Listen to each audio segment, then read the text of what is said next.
All right, welcome. If you're new to the channel, my name is Elliot and you're watching Rickety Ski Reviews. Today, we're gonna talk about some 100mm skis underfoot. I'm gonna go through ski essentials and look at just skis that I skied on in the 100mm and see how what I said compares to what they're saying. These are for the 2024. A lot of these skis that I'm gonna be talking about today, I've either skied on directly, like the Atomic Maverick where I skied on the 2024, or it's gonna be like the Nordica Enforcer 100, where I skied on the 2023, but they're not changing it for 2024, so everything I'm saying is still valid. Now, for some context, I typically really like ski essentials. I think they do a good job. As far as how I feel about 100mm underfoot, it's kind of an interesting ski. I feel like this is a very good ski for something if you like carving, but your priority maybe is like more leaning towards powder versus like a 90 underfoot or an 88 underfoot. It takes a little bit longer to go from edge to edge, especially like I skied the Atomic Maverick 88 Ti, 95 Ti, and 100 Ti, and I liked all the skis. I mean, they all felt great, but the 100 Ti definitely wasn't quite as responsive or snappy as the 88 Ti. It was a lot harder to make close to slalom turns. It was more like pretty open GS turns, but that's fine. I mean, like the amount of flotation you got as a trade-off, I think is totally worth it. It just depends on what you want to use the ski for. If you're just going to take it on groomers and light powder, I would probably lean more towards the 88, but the 100 underfoot is a really good option, especially if you are looking for a ski that you want to take off trail, that you want to go float in the powder on, but you also just want to have like a good carving feeling. So even though when I personally bought it, I went with the Salomon QST 106 and the Atomic Maverick 88, so I think the 100 underfoot is a really good option for a lot of people. It just depends on what you're doing with it. I skied the Atomic Bent 100 and I kind of felt like, okay, if you're getting like a powder and park ski, you might as well just go all the way with it. But if you want something that carves and does powder, I think there's a lot of good, really good options out there. So that's just my 2 cents on 100 underfoot. It is kind of in the mid-range and it's kind of trying to cover, you know, that one ski quiver position. But I would say that it's more like on the powder end of it. If you want like a really responsive ski, yeah, go like more with a 90. I think you would enjoy that if you care more about carving. But I mean, we're living in the golden era of skis. Having a lot of options when it comes to width, I think is always a good thing because there are so many different user cases for the skis, what people are going to use them for, and the different environments that people find themselves. We're going to go, this is the 2024 men's 100mm all mountain ski comparison by Ski Essentials. I'm just going to kind of click through and go to each section that I'm familiar with. Let's jump into it. All right, let's start with the Salomon QST 98. Here we go. Salomon QST 98. This ski is awesome. I'm really glad to have it up in this group. Obviously, we're 98 underfoot here, so a little bit narrower than some of the other skis on this wall. But the soft snow performance of this ski is off the charts, and I just think Salomon has done such a good job with the QST line. I'll admit that like I was not necessarily a fan of like kind of Salomon's maneuverable freeridey skis back in like the Quest years. Even like the older QST 99. Like right, even when they went from Quest to the original QSTs, yeah, I was just kind of like, eh. Right. Like I understand why they exist and everyone can ski them and they're going to sell a boatload, but this is awesome. Yeah. And like QST 106 is awesome. QST 92 is awesome. The blank is awesome. Like really the whole line is super cool. And for me, a big reason why it's so cool is similar to what we were just saying about the Origin. It has this like tremendous maneuverability, but then there's some strength to it too, which you like wouldn't necessarily expect.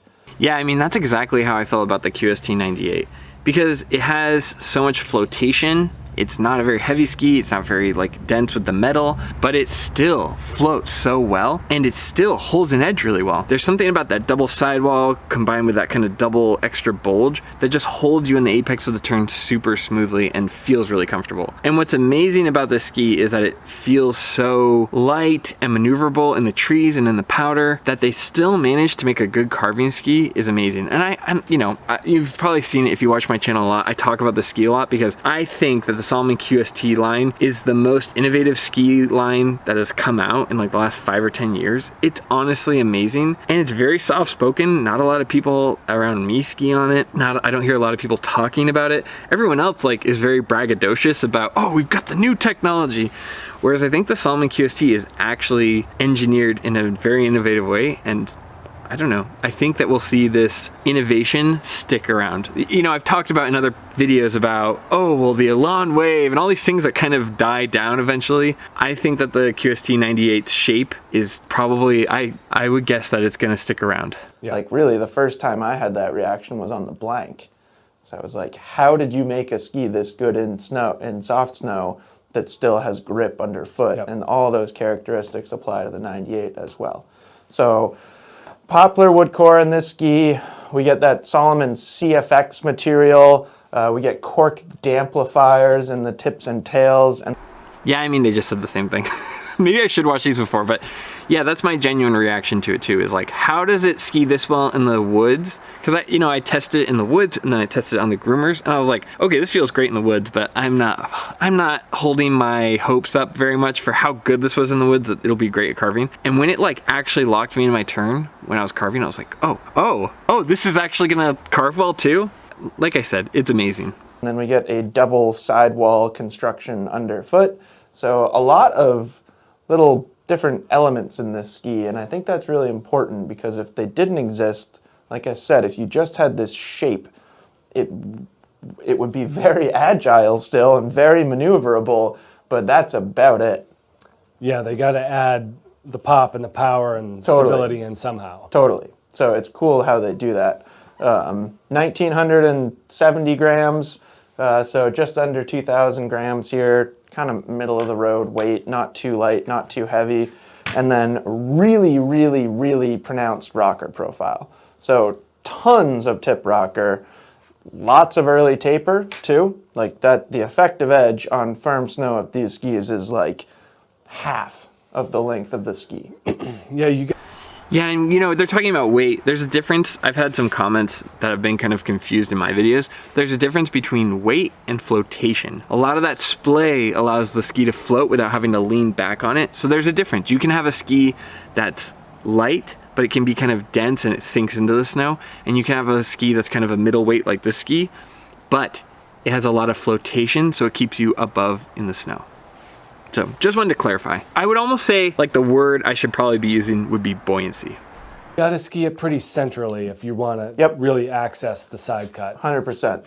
And then tail rocker, again, just like off the charts amount of tail rocker. Yeah. And then you put those things together and like visually and just like your perception of this ski is that it's going to be crazy quick, edge release is insanely easy, and all of those things are true, but then when you get it on a groomer, it's like really stiff, like right here. Right. Right, and that's where you need it to be stiff. If you want to load a turn and then be able to get your energy back out of it, you need to be able to load that middle of the ski and have that rigidity, one for like torsional stiffness, but also for being able to get your energy back out when it springs out. And if you're somebody who's raced or carved, you feel that. And I mean, that speaks to Jeff and Bob that they're like really carving, because you wouldn't notice that if you were just kind of sliding out and washing out your turns. So you can actually, like Bob said, as long as you're not like driving the shovel into something really firm, if you're staying pretty centered and balanced, you can make some quite dynamic carving turns on this ski. 17-meter turn radius, so it's not like, you know, sometimes when you have such a short effective edge, you really shorten that radius a ton, but 17 is not like too turny. So you can ski trees on this thing, you can ski moguls, you can ski powder, but you can ski a groomer and the ski will... This is really good skiing. I mean, it's definitely young man skiing. It's like you're constantly looking for pop. I mean, but I love it. I like skiing that way too. And sometimes I have to remember my age a little bit.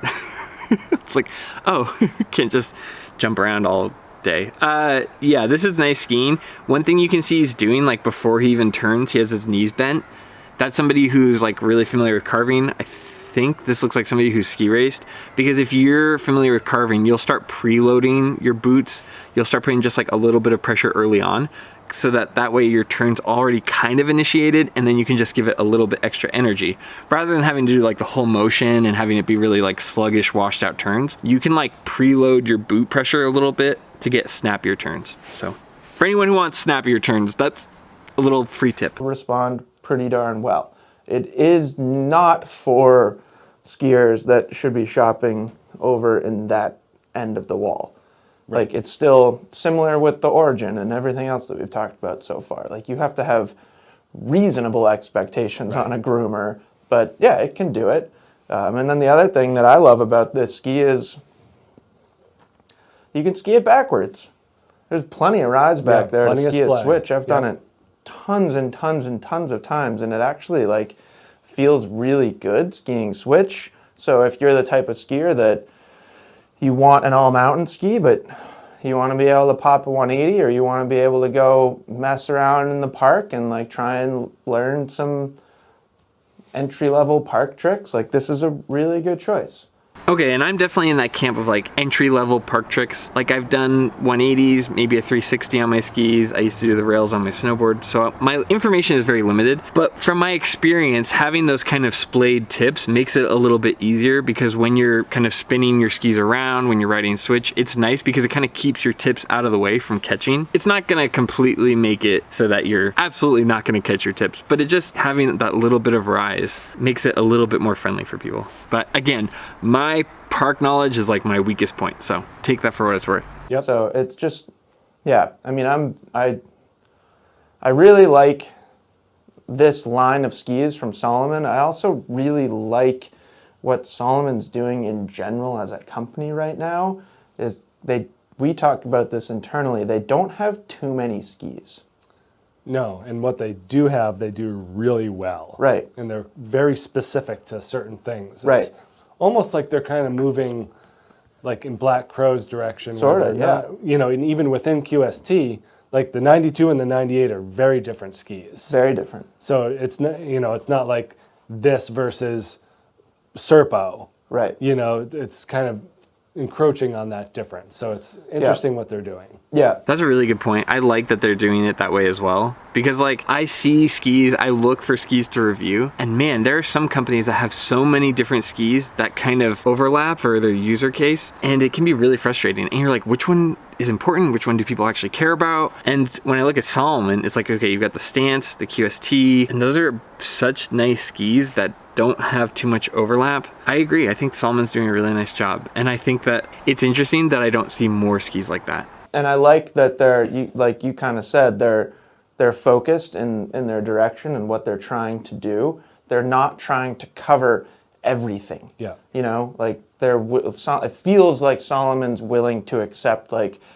oh, we don't have a ski for you.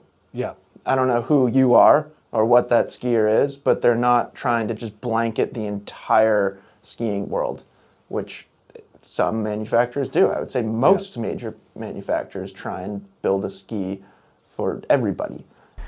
Yeah, the problem too with ski companies stretching themselves that thin is that you end up getting skis that don't get updated as frequently, right? Because you have this one ski, it doesn't sell a lot, so it kind of sticks around for a long time. Whereas if you have like just, you know, a few flagship skis, they're gonna get updated because they're selling a lot and they've kind of hit that niche. And I think that's a really smart move. And I don't necessarily know that that's the right thing to do. But then at the same time, this could be that ski for those that mix conditions and terrain. Like, oh. Yeah, and also like that way you're not competing with yourself by having too much overlap. You're not getting kind of these skis that are like the mistreated stepchild in that ecosystem. Like I often talk about Atomic, and Atomic makes my favorite ski, which is the Atomic Maverick series. But because there's some overlap with the bent and the backland, it very much gets kind of shunned. It doesn't quite get promoted by the carving sector because that's more focused on the Redster, and then it's not really getting promoted as a powder ski because you have the backland and the bent.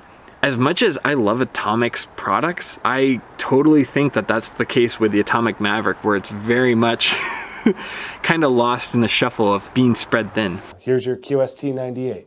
Totally. You know, we talk about it with the 92 all the time. Like, if you don't know what ski to get that one.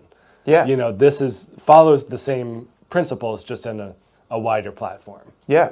And I think like I've said that before, and I've heard other people like that have no affiliation to us. I've heard similar things from other people of just like, oh, you want a versatile all-mountain ski? Yeah, get a QST 98. Yeah. That's all you need. Yeah, I agree with that. I mean, I think part of the reason that ski gets promoted so much is because it's so approachable, because if you're kind of intermediate, advanced, you're like trying to get into the trees, this ski is gonna allow you to do that, but it's also not gonna hold you back in the carving sector. Yeah, I think that's a really good observation. I mean, I recommend it a lot, same with the QST 92, but it's more just in that it's not gonna like bog you down. If you're kind of new and you're figuring out the mechanics, it's not gonna be like a vocal mantra where it's really heavy and really gonna be hard to ski, you know, where the ski is gonna kind of ski you. I think that this ski is really approachable, but also really diverse. And like I said, you know, the QST 106 is what I picked for a powder ski because of that, because it's gonna give me access to a lot of different turn radiuses and a lot of different turn styles when I'm off trail. And also, it's gonna allow me to carve. I know I've said this 100 times, but man, if a ski can't carve, I just have a hard time wrapping my head around even wanting to purchase it. But that's my own personal thing. It's just like carving is turning. You don't want to turn your skis. I mean, at least on the groomers. Yeah, and it's interesting. They definitely fall on the dramatic side of the spectrum when it comes to that shape and profile principle. They're very, very dramatic. Yeah. There's a lot. There's a lot of shape. Yeah. Yeah. And again, it's just impressive that without the use of like a bunch of metal or something, they can retain as much like strength and trust. Yeah. Like if this ski, imagine if this ski just had like a super soft flex, like if I could just push right through the flex pattern of it, like you wouldn't even really be able to ski it.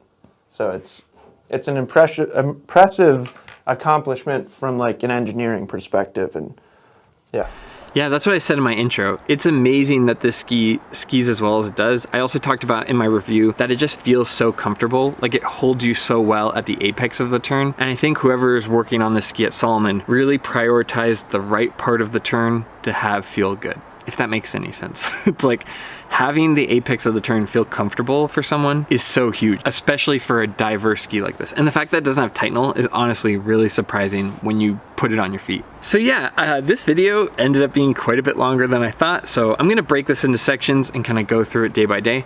But I'm really impressed with their analysis of the QST. I think that the things that they felt in the ski often get overlooked with the QST line. I think that that just speaks to the fact that they're carving, that they're really taking their time to spend, you know, multiple runs on the skis. And I totally agree with their analysis. The only thing that I would say that can be a downside for this ski, and again, I bought these skis, so obviously I like them, but the only thing that can be a little bit of a downside to the ski is like if you start a turn and you have to kind of let the turn go and start a new one. You know, if you're getting into something unexpected or if there's lights flat and you kind of change your turn midway. These skis really don't like to do that. The trade-off to feeling comfortable in the apex of the turn is that the ski doesn't want to come out of the apex without it being complete.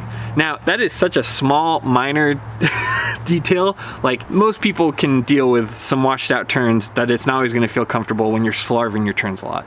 But as I always say, if you want to know the truth about skis, you got to know the good, and these skis have a lot of good, and you got to know the bad as well. Overall though, this analysis is probably Ski Essentials best. I give this 2 thumbs way up. I really like the review of this ski, and I think they just hit it out of the park. Good job. So anyway, that's the end of my video.